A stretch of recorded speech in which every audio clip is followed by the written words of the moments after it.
Jūs iespējams vēl nezinājāt. Taču daudzi tirgotāji katru dienu nopelna finanšu tirgos neatkarīgi no ekonomiskās situācijas.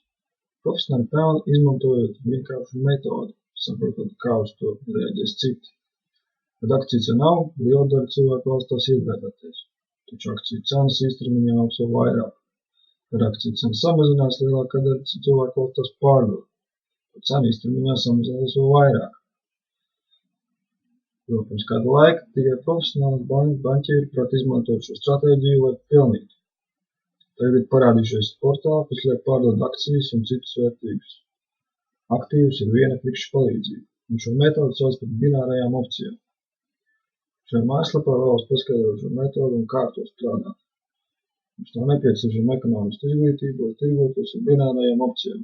Jūs to varat darīt no mājām, izmantojot datoru un viegli lietojumu